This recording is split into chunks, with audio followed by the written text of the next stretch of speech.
Hello, and welcome back to Coin Lady channel. One of your headlines has been published today in Ripple vs. SEC. As the court case nears a conclusion, a lawyer who specializes in cryptography offers a shocking prediction. First of all, let me say that the points this lawyer is making in this video make a lot of logic. And I agree with this line of reasoning almost entirely. I'm not really a lawyer, but I enjoy playing one on YouTube. But look, if someone has a logical, convincing thesis, it will strike me even if I'm not some type of expert on whatever topic is at hand. I'm sure many of you have also listened to the expert advice of many lawyers, as have I. And then we utilize our own brains to figure out what fits together logically. In a way, that sums up most of life. In addition, I find this to make a great deal of sense. And if it disappears, as this lawyer predicts it will, that's great news for XRP investors. It's just a matter of how much information will become available about XRP as an asset. Just so there's no confusion, I'm not a lawyer or a financial expert, and I'm not giving any form of advice about either. And remember, you should never use anything I say as a reason to buy or sell something. Just a hobbyist here that occasionally posts films to YouTube on various crypto-related topics. So instead of reading the article, I'll just look for the original material. Here I will explain the impetus behind the article. So, let me to go over what he says, while offering some commentary. But it's coming from attorney Jesse Hudgens, who's been giving his 2 cents on the SEC versus Ripple issue for a while now. This is what he said, by the way. As the Ripple case nears a resolution, I plan to post my first, years-old theories about it so that everyone can tell me how incredibly wrong I was. Please share your feedback. Securities regulations will be broken on the first day of trading for XRP. For the record, if those paws were to lose, it would be a loss for Ripple on a technicality. But then attorney Hines said the SEC will use this as a precedent to go after a lot of other businesses. Selling an item with the intention of raising money is an investment contract. Therefore, I won't pretend to have insider knowledge of the unfolding events. I can't say whether or not a judge will rule that certain XRP transactions were illegal, unregistered security transactions. However, I have been saying for a while that this is entirely possible. When I lose my bet, Ripple may have a technical. That, by the way, would drive me absolutely bonkers in this *TCH. This is because, in a perfect environment, the SEC would point to specific illicit transactions carried out by Ripple if it found evidence of wrongdoing.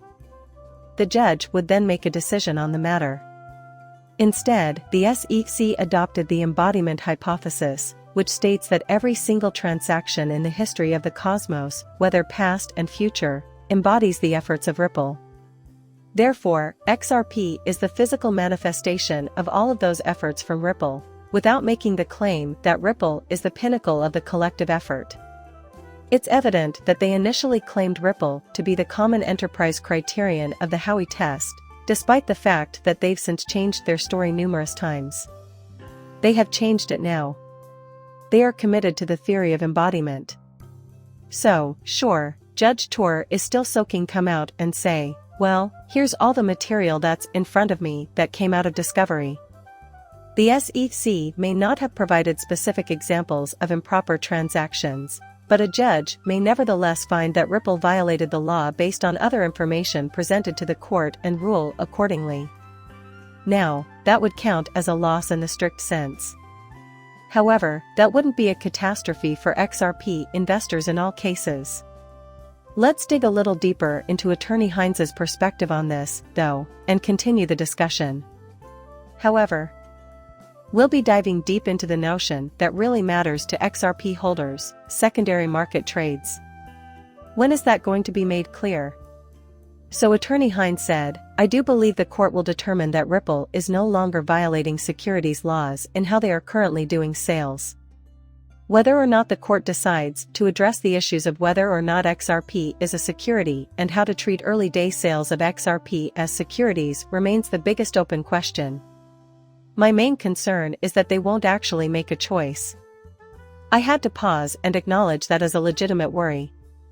I used to be very worried, but now I'm not too worried. It seems like lawyer Hines is more worried about that than I am. However, this is a reasonable worry. This is a prime example of the if my recollection serves me correctly, the SEC prevailed in the library case when a judgment was issued in. I'm going to estimate early November. Not only did the court never rule on the question of whether or not the asset constituted a security at the time, but it has yet to do so. There is, therefore, no transparency concerning the asset itself. The remedies phase of the library case took place early this year, towards the end of January. The library is obviously already defeated. However, there were some helpful rulings made by the judge for those involved in the secondary market. It's been a minute, but the court has yet to provide a judgment on the remedies presented. However, he clearly stated his intended course of action. What he plans to do, in brief, is exclude secondary market trades from the scope of his decision.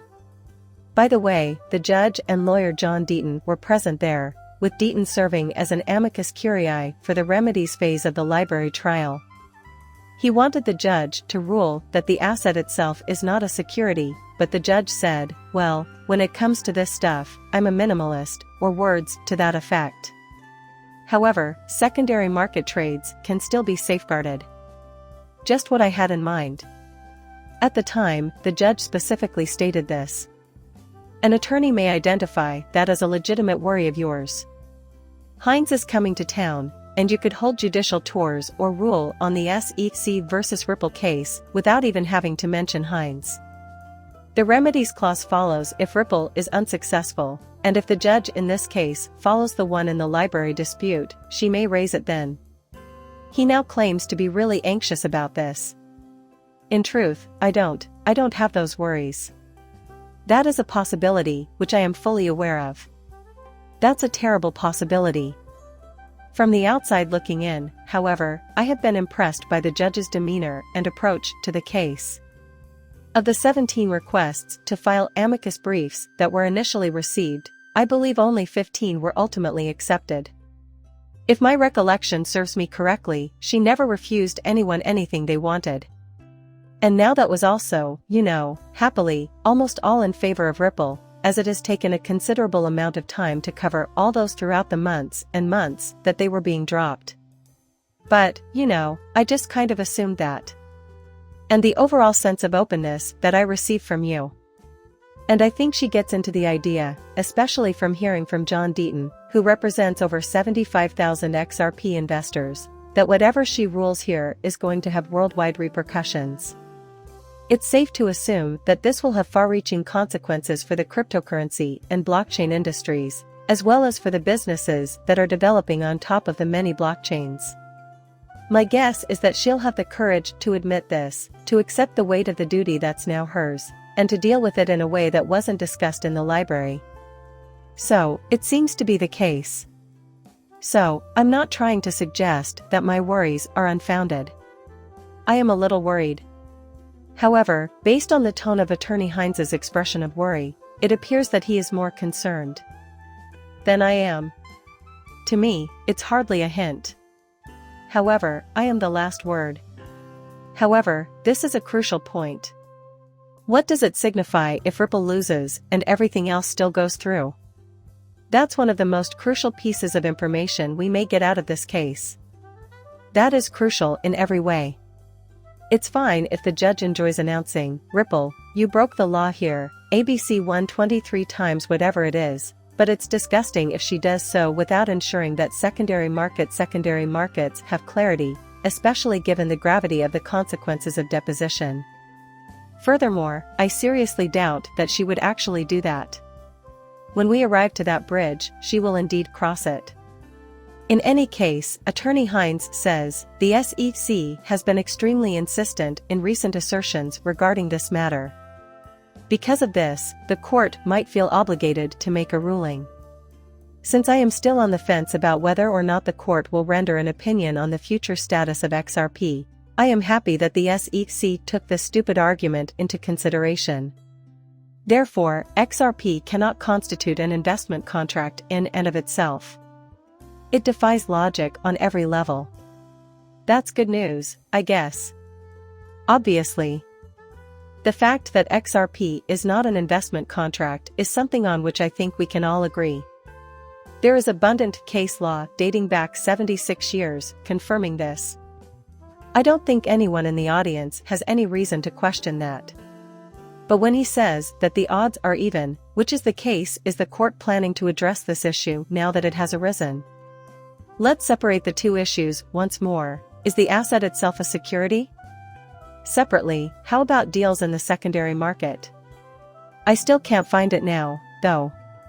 Even though the judge in the library case kept those issues apart because he wanted to be a minimalist, I think it's perfectly reasonable to discuss both of them together, such as whether or not secondary market transactions constitute illegal activity in that jurisdiction. Well, that is only possible if the asset in question is not a security. We might as well be more forthright and deal with both. Regarding the question of whether or not Judge Twards will use those exact words, I doubt it. I, too, am floating in midair. But in terms of dealing with secondary markets, while keeping in mind that, of course, if secondary market transactions are not unlawful activities, then the asset itself cannot be a security, since if the asset itself is the security, then every transaction would be illegal. One may make an argument that they both lead to the same conclusion. And this was the end goal of the verdict in the library case. What I really want is just a little bit more confidence. In terms of whether or not we are going to get that clarity anyway, just because the judge is approaching us, and notes that secondary market transactions in the ruling notes that, those aren't illegal transactions, much higher confidence that 80–90% have no way higher, I would probably agree with Hines on a 50-50 chance to that boldness. And I don't think we'll receive it in the form of a remedies clause if Ripple is defeated. When the judge issues her final decision, though, I believe we will finally have that clarity and likelihood. And that doesn't rule out the possibility of additional matters requiring a trial by jury in the future either. This setting is conducive to that happening. And Ripple might be forced to fork over some amusement. However, they should be barred from assisting in any future XRP trades. I just can't imagine that happening. Years ago, XRP shifted from being sold both programmatically and through auctions to being sold exclusively through OTL. I believe that the details of such transactions, as well as OTL ones, will be separated out in the pharmacy's ultimate decision. If for some bizarre reason it is determined that XRP the asset is an investment contract, then Ripple has a very legitimate defense because there was no reasonable notice to this, as explained by Attorney Hines. However, the only people this assists are the people at Ripple. Although I agree wholeheartedly that if I do nothing, drugstores will eventually find XRP to be a security, the whole idea that a court would reach such a conclusion baffles me. Then I thought, alright, let's get this to the Supreme Court as soon as possible. I get that there would be a higher court to review the case if it went that far, but still. It's really absurd. Having to resort to the fair notice defense is a sign that things are going horribly wrong and won't be a help in any way, so let's hope that never happens. XRP hence, Mr. Hines, the attorney, is also correct on that score. Please share your thoughts in the space provided below. Since I'm not a certified financial planner, you shouldn't act on any advice I give. Please like and subscribe my channel. See you later, bye.